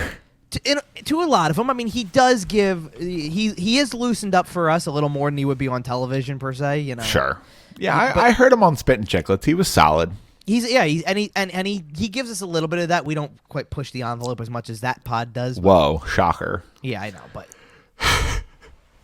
but nonetheless, all right, so here's where I'm at with this one, because that's an interesting one. You asked me what my thoughts were. I'm curious what you would do here, because the thing is, yeah, you could sign Johnny Gaudreau in 2 years. All right, listen. But what if you don't? Right? What if this? Well, sure. Right. All right. Here's where I'll go. Here's where I'll go with it right now. And I would say, let's this way. If I'm Calgary, I don't make the deal right now. By the way. Really? Okay. No. See, I think if I'm Calgary, I really seriously consider making the deal. Well, all right. See, here's the thing. I'm hesitating on it from a Philly perspective because I'm not backing off of it completely. Okay. From Calgary's standpoint, what I'm sitting there saying about Calgary is that, like, all right, then here's my answer to that question. Then okay, maybe I'm not saying if I'm Calgary I don't make the deal, but it sure feels like the Flyers need to make that kind of move now. Right. Not even to get better, but to sit there and say, this is the type of stuff that could happen if it doesn't. So that's fair. Well, that feels like wake up call move, correct? And I think the team could do not only with a little bit of a wake up call, but a little bit more of a veteran voice. And I don't know if Travis Konechny is not providing that, or I think the room could benefit from having maybe one extra player who's a little bit older. Sure. Okay. So here's my thing with that. The Flyers need to do that kind of a deal now to wake people up. Yeah. The Flames are probably sitting there going, we just made a coaching change, and the team has looked better in the last 2 weeks than they have all season. Right. Even if the results aren't perfect. And right now, I believe, if I'm not mistaken, I have to go double check this just to make sure. But I believe, and I'm just going to try to do it really fast. All right, the Flyers are 3 points out of a playoff spot, but Boston is idle completely right now. So that's a little bit of a thing. Calgary is 4 out of a playoff spot. If you were running a franchise and you had to win a Stanley Cup this year, who do you want on your team, Travis Konechny or Johnny Gaudreau? I'd want Gaudreau now, but I don't know what the ceiling for Konechny is. Well, right, that's what I was asking. I think Calgary has decided that Monahan, Giordano, Gaudreau, kind of the old core, isn't it? Boy, that sounds very familiar, doesn't it? I know it does. And that's exactly kind of where I'm going with this. I think the Calgary in this proposed deal, which one more time is Travis Konechny and a 5th round pick to the Calgary Flames for Johnny Gaudreau and a 2nd round pick is what we're talking about. I think the Calgary Flames in this proposed deal are trading for a time machine, and they're trading for 4 extra years on Johnny Gaudreau, basically, because I think Travis Konechny, they're looking at Travis Konechny as Johnny Gaudreau to be. And basically the Flyers are sticking him in a time machine and moving 4 years forward, and the Flames are doing the same thing in reverse, and the Flyers are really trying to accelerate their window to win. I will say this about the executive response to this. Whoever this person is 1,000% correct when saying that Travis Konechny fits what Calgary is trying to do. Right. Because Travis Konechny is a prototypical Daryl Sutter player. Yep. The motor, the edge, has the ability to finish. Probably in that system, doesn't need to be the number one guy, which I think is a problem here right now. So yeah, he shouldn't be the primary trigger man. I mean, look, I am not. If I'm the one sitting here, and this is me speaking for me when I say we, they, we, I, everything, right? Yeah. If I'm the guy who's sitting there putting on the GM hat and having to try to do this, I'm still not trigger happy yet with guys like that. Okay. But that being said, something's got to happen. Right. At some point. And I'm not saying that means like a trade has to happen immediately. But the big thing that I like in waking up following that 6-1 loss to the Islanders, the biggest thing that has come up since, and is probably a good truth, especially on, I remember texting you guys in the group chat after the 9-0 game. And I believe I did reference that if Thursday was a non-game day, if they had come off of a day off from Monday to like on Tuesday, no game on Tuesday, they played Monday night and they won, and they lost 9-0 to the Rangers, and then had another day in between that game, they would have gotten bag skated. That Thursday would have been a day from hell on the practice rink. Yeah, they wouldn't have had media availability on Thursday because players would have been, wiping away tears. Right.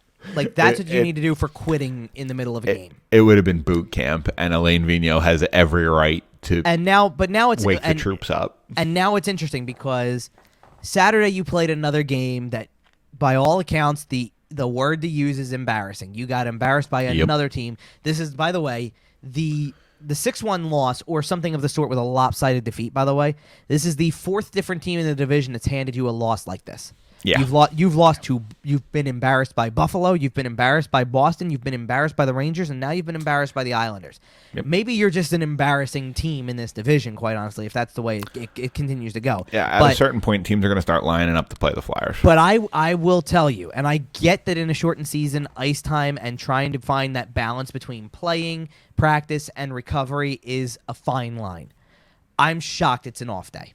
Because to me, I'd be going out there and trying to work harder on why you keep turning the puck over so much. If they didn't play 3 games in the last 4 days with a back-to-back tomorrow and Tuesday, probably. I think it probably would be. But we're looking at a situation where that's 5 games in 7 days.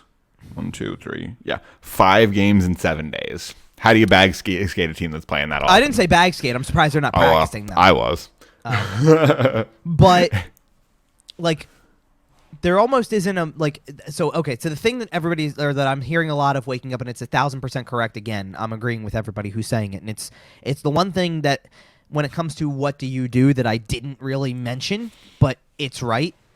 Chuck Fletcher needs to speak. Well, and you're talking about organizational failure, top to bottom. The fact that Chuck Fletcher hasn't come out and addressed this. Let's put it this way. I think he needs to. Well, because here's the other reason why he needs to come out and speak.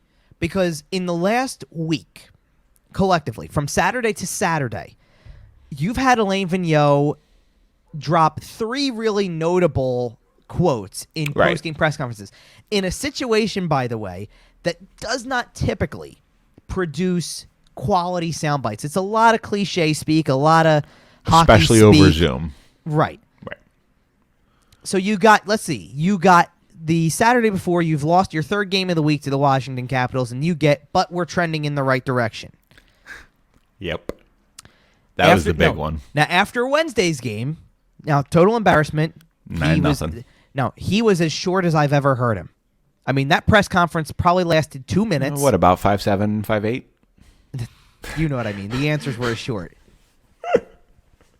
He's a little taller than 5'7", yeah, 5'8", I know. believe me. No, but you got, I don't recall short answers from him. I don't recall times where he was not addressing the media by name over these Zoom calls. He didn't even at the end of the press conference give you the typical, thanks, guys, stay safe. He just said, see you later, and walked away. He's 5'11". I was going to say 6 foot, by the way. That was my guess. Because he did play, so he had to have some size. Sure. But no, but my point was... Well, he also played in the 80s, so maybe not. The reason I was telling you he's not that short is because I'm between 5'7", 5'8", so I know he's taller than me. Listen, if any of our listeners know, I'm 6'7", so everybody's short to me. That's right. Let's get it back to the quotes here for a minute. So so you get that, but the quote in the middle of that press conference, by the way, the Wednesday one, was that something about after the second period, what kind of thing do you say or something like that? And he goes, there's not much to be said. It's a question of good leadership and pride. Well, that's pretty damn telling, isn't it? That means there has been poor leadership and no pride, is what we're hearing. That's right. That's so you're asking. interesting. Now the question kind of becomes, this has evolved because at first what you took that as on the surface was a thinly veiled shot at the leadership. Your core. leadership group. Yeah. Where is Claude Giroux? Where's Jake Voracek? Voracek? Where is Sean Couturier even, yes. Like, take your pick. The leaders of this team did not step up, and they're not it is getting a question the of job it. done. Right. And at least make it seem like the effort should have been better. It was a bad game, all that, right? Yeah. So that's where it goes from there. The thing about that is that then the next game, the player does show up. Claude Giroux has a really good game. So, all right, he shows up. You don't really feel like you're questioning that leadership anymore from that particular standpoint. So is the thinly veiled shot, I'm the one left here to try to answer your questions, and the GM is not? Because I'd have to dig back pretty deep to try to figure out the last time we heard from Chuck Fletcher, and I believe it was probably somewhere in the range of, if I'm not mistaken, The bubble? No, he's spoken this year, but it was probably in the range of the COVID outbreak and going into Lake Tahoe. We heard from him about like what a privilege it is to be going to Lake Tahoe anyway, and about the recovery and about the COVID situation, all that. Yeah, it might be time. It might be time to come out and address where your team is at. Yeah, I think after a 9-0 loss is when you get Chuck Fletcher's attention. When you come out on Saturday and throw up that stinker to the Islanders, he's got to come out and say something. Because the problem with the 9-0 game is that you had a game the next day, so you didn't need to hear from the GM in that particular spot. I mean, it would have been telling if you did, but you didn't need to per se. The day off today gave you a perfect opportunity to put him in front of somebody. Well, and even if not today, tomorrow still does. Right, and we're sitting, realistically, 3 weeks from the trade deadline?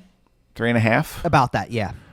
And we don't know which direction the team's going. And we're talking, we've heard all season long, this trade deadline season, as you will, is probably going to start earlier than most other years because of COVID restrictions and stuff. The Flyers are going to have to make a decision soon about if they're buyers or sellers. But the reason I bring up the Chuck Fletcher thing here again, and the reason why he needs to get in front of somebody and speak about this, for sure, is when it comes down to it, you can't accept 9-0, obviously, but you went out and you played the next night and you won a game. That's fine. But this is literally the next game after that, and you just got embarrassed again. There's a big problem here with two things. One is the timing of it, because even if you waited until Monday, even if you finally on Monday go, oh, you know what, he is going to speak today, it still feels like a day too late because you had a chance to come out right away, even on an off day. I know the team's not necessarily there maybe or whatever it is. It's an off day, but you got to almost address it immediately. To sit there and say, the way I watched this week or the way that I watched the last 2 or 3 or however many you want to go back from the start of March. You can go back pretty far. Or go back to even go back throughout the season and just sit there and say between the puck management and this and that, how unacceptable it's been the way they've played. You have an opportunity to do that, to kind of call out your team. And that's why I sit there and I go, I don't know that I love that trade scenario that's out there, but I almost consider it in the sense that I consider obviously I consider that deal anyway. Right. But I almost pull the trigger on it because of the fact that I almost sit there and I go, you know what? I'm tired of sitting here whether or not and going, well, Travis Konechny could be, I can't. Right. You can't play like that anymore. And at some point in time, you've got to either sit there and make the move and maybe that is the move also that shakes you to the core. Yeah. That tells even it's hard to pick on. It's hard to pick on everybody because Claude Giroux's going to be here. Kevin Hayes is going to be there. There's no move clauses don't go away just because you're not a good team. Well, Jake Voracek's contract is hard to move. So you've kind of got to hit it in a spot, and even as obvious as Shane Gostisbehere, and if I'm Shane Gostisbehere, by the way, after this week, I want out of this town. Oh, yeah. Because and for no reason other than if you can't crack the roster over Nate Prosser, then I don't want to be here. Right. The other thing here is maybe they don't go acquire Johnny Gaudreau because you don't want to positively reinforce Kevin Hayes. Because I did want to talk about that for a minute. I feel like Kevin Hayes has played fairly poorly, especially this week. I have not seen what a $7 million player needs to show me out of Kevin Hayes over the last week or two. Over the last week or two, good luck finding anybody who has shown you their value. That's fair, and I think that's part of it is Kevin Hayes might not be the most talented player on this team, and I think we all kind of know that, Kevin Hayes included. But I think Kevin Hayes is actually giving you better this season in certain areas than he did last year. Kevin Hayes is an energy guy in that when he is playing with energy, when he is in the zone, when he is locked in, he elevates his teammates. And he hasn't been locked in. He's been lazy with the puck. He's been the stupid no-look drop pass. Kevin Hayes is one of the worst offenders on the team, on a team full of them. And I think trading for his college roommate that he's still very good friends with might be some negative, some positive reinforcement that I'm not necessarily sure Kevin Hayes needs at the moment. I don't know. I mean, there's not it's hard to pick on one guy. That's the hard part. Like I'm not trying to sit here and tell you he's been perfect, but he's been far from the worst guy on the team. That's fair. Like, I think he just raised my expectations because he played so well last year. And even when he wasn't producing offensively, he was active defensively and was really good on the penalty kill. And the penalty kill has just been atrocious. At least it feels like it. Let me go this way, too, because I can't sit there at the end of the night when Sean Couturier goes out of the lineup unexpectedly and they literally have to throw Michael Raffl in, who's probably still not 100%. I can't pick on Michael Raffl that game. But I damn sure can pick on his two line mates in that game who had higher expectations than this. And this is what I'm talking about with the GM organizational failure when it comes to you gambled on your internal players. You took the chance and you said, Nolan Patrick's going to be a contributor. He's back. He's going to help us. He's like a free agent acquisition. You said that about Oscar Lindblom. Oscar Lindblom's kind of come around the last couple of nights, so I'm not going to pick on him too hard, but he's been quiet for a lot of the season. Right. Nick Aube-Kubel's been terrible this year. Terrible. And Nolan Patrick, to actually comment on him and not just say you expected more things. Nolan Patrick's giving you Jack, and I'm not talking about Eichel. He's giving you turnovers. Jack. He's giving the puck away. He's giving the other team opportunities. Positive things. He's giving you nothing. Right. He's giving you headaches and not the kind that he spent a year fighting. I don't know who gave the puck over, who turned the puck over more, him or Nate Prosser. Yeah, I mean, it's bad. Some bad ones. And yeah, so that's what brings a lot of stuff into question. And that's the thing. Like, in my coverage of the team, here's the hard part, okay? Because I'm watching a chain right now featuring a few other writers. Charlie O'Connor's kind of been leading the charge with this one a little bit to an extent because, and not in a bad way, by the way. Like, he's throwing out there how Twitter's been exhausting lately because there's 12 different angles coming at you. Right. Like it's like trying to be the goalie right now and make saves when the puck's coming at you from every which way and you can't stop them all because it's like there's so many different people who are frustrated in it. And it was funny because Jason Martinez chimed in, a friend of the show, by the way. Friend of the show. Who chimed in and even said that he's feeling that as well. And turned around and said, it's almost like we get the blame when things don't go according to expectation. I didn't let it go in last night, but you'd think I did. Right. Like as if he's supposed to be the one who solves the problem, right? There is no way, listen, and that actually ties in really well with what Alain Vigneault said on Saturday night, because his other quotable moment of the week was that if he could put his finger on the problem, it would be fixed already. Well, there's two schools of thought, and I saw both of them, or I saw one of them, and they're right. Nate Prosser, I found it.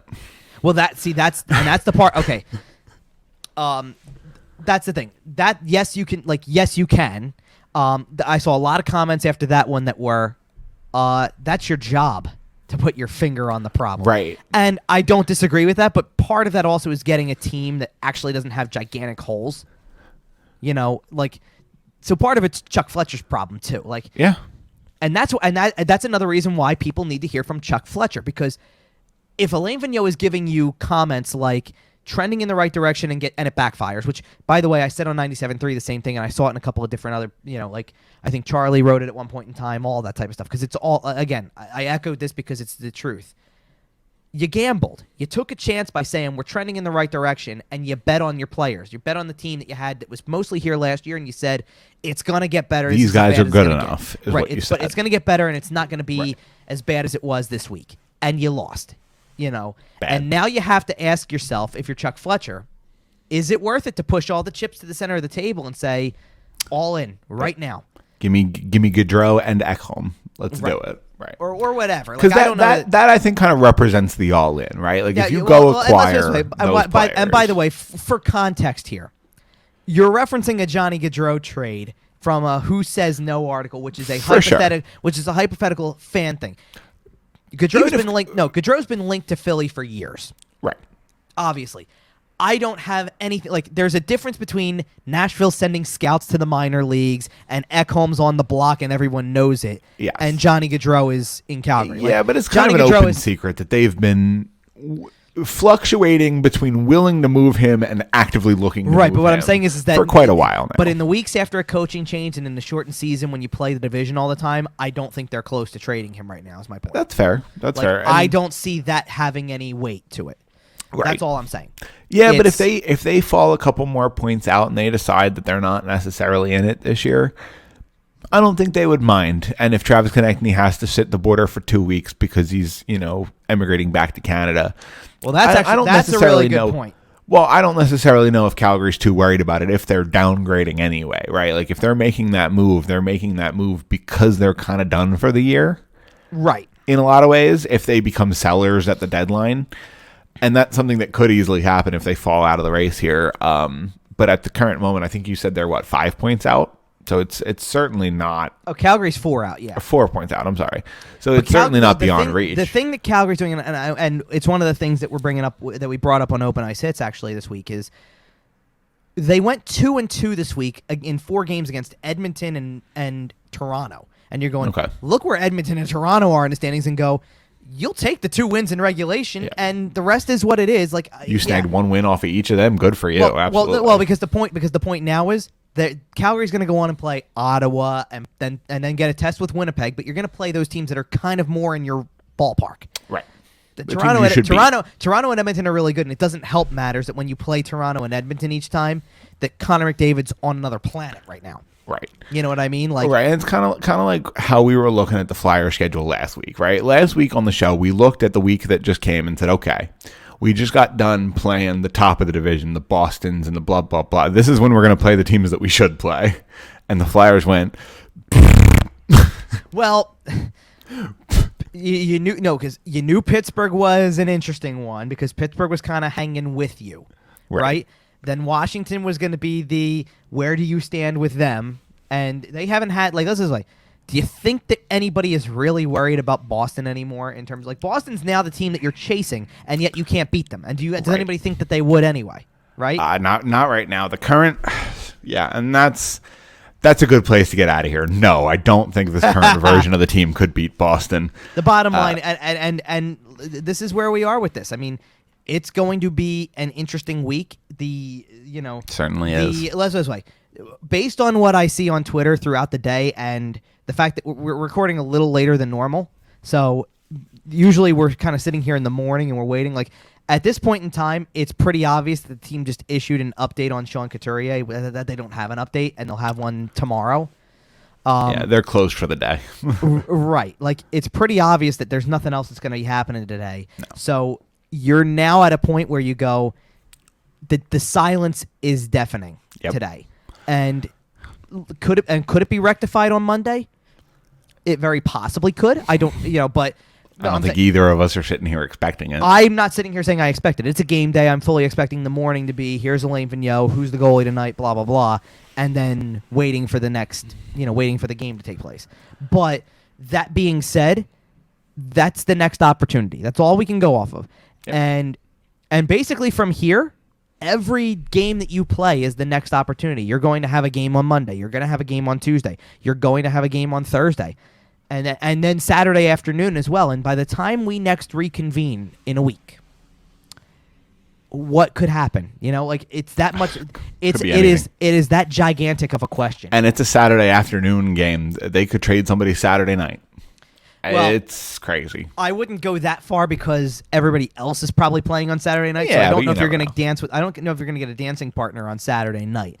That said, this is going to be, Interesting. It's make it or break it season. Well, because this is the week that ultimately determines it. Like they It's go make or break anything, season. they go anything 2-2 or worse.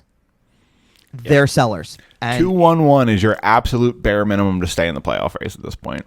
And even that, depending on how those games look, might not be enough.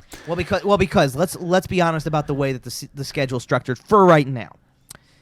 It's going to be fool's gold to an extent because of the fact that let's say they win against the Islanders somehow on Monday, and let's say they win against New Jersey because New Jersey's not that great of a team either. Right. And you get 2 wins and 4 points. Theoretically, Carter Hart would win one of those games. That would be great. Sure. Well, Carter Hart did win games this week too, and it had to feel good for him. I even said it in the Monday game. It was an overtime win. It was not pretty, but he got a win, and it had to feel better. He spent the rest better. of the week getting kicked in the mouth. No, and he got the win on Thursday though too. Yeah. Not a fun week. I get it, but No. that's beside the point. It's But either way, we're looking at this upcoming schedule. So here's where I'm at with this. If they win both games, I believe, if I'm not mistaken, that the Bruins postponements went through next Tuesday Something like that. from their yeah. COVID because they had a miniature COVID outbreak. It's not nearly. I mean, I say that like that. The Flyers had 8 different players who made the list over the course of the better part of 2 weeks. The Bruins are at 5 at the moment. I mean, not insignificant by any stretch, by the way. The 5 names are Sean Corrali, Craig Smith, David Pasternak, David Krejci, and I'm missing one, Jake DeBrusk. Whew. So it's like a who's who list on that one. That being said, so that's where I'm saying fool's gold. If the Flyers were to win the next 2 games, maybe even if they were to win 1 and lose 1 in overtime, let's go there. Right, 3 points. They would technically be tied again for the final playoff spot with the Bruins. But Right. by that point that the Bruins are sitting on 3 extra games, and it's not going to go that way for them. Right, and that's one of the things we talked about following Wednesday's big loss is that even though it's a big loss, even though you let up 7 goals in the second period, even though you let up 9 goals in the game, it's just 2 points in the standings. And exactly, it's 1 game. Yep. But that being said, you could come out. I didn't even have a problem if they lost the game on Saturday. If you would have lost the game by and Travis Konechny said something after the game, it was very much kind of like that.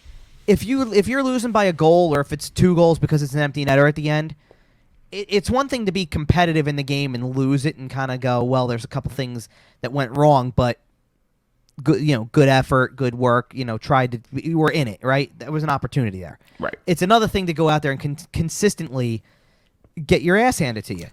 Yeah, and I hope that's not the case, but we will find out tomorrow if that's the Flyers team that's going to continue to show up. But that's the week that lies ahead of you because if it becomes even more regular than it already is, I don't see how you play out the rest of the week and not see something significant happen. And I got asked point blank on 97.3, is Alain Vigneault's job in trouble? And my answer was I don't think so. Because you don't bring in a guy in year 1 and have things go really, really well, and then say the year after he's the problem all of a sudden. As a matter of fact, that would probably be the worst thing they could do because in the grand scheme of things, you're just passing the buck again Right. It's Scott Gordon's problem again. Well, no, not even that. You're passing the buck again to somebody else because let's put it this way, it doesn't have to be Scott Gordon come up from the Phantoms and coach this team for the rest of the year. There's free agents out there right now you could call Gerard Gallant. Call Mike Babcock. Well, sure, but you're right. Like, there's guys they could get in touch with right now that you could sit there and say, "You're the one who we need to have come in here right now," right? Like, and Mike Babcock would whip this team into shape. But the point of that is that, but the point of that is exactly that. You can think that would be the case, whatever. If that's what you want to think about it, fine.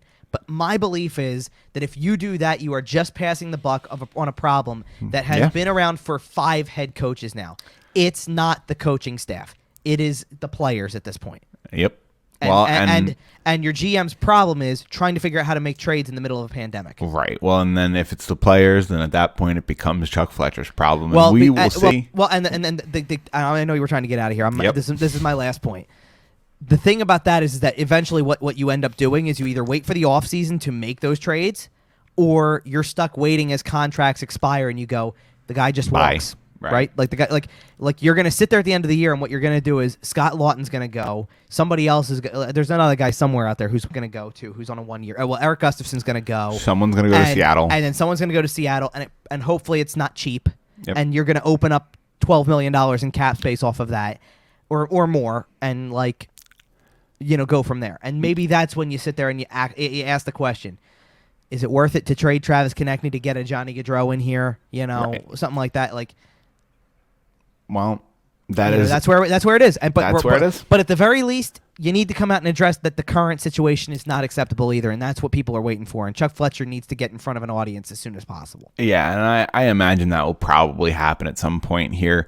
What will happen at some point here is the trade deadline, so he has his decisions to make. And in fairness, because if enough people say it, of course it'll happen. But will it hold as much meaning when it's been 24, 48 hours, whatever it is, and people were saying it 5 days ago?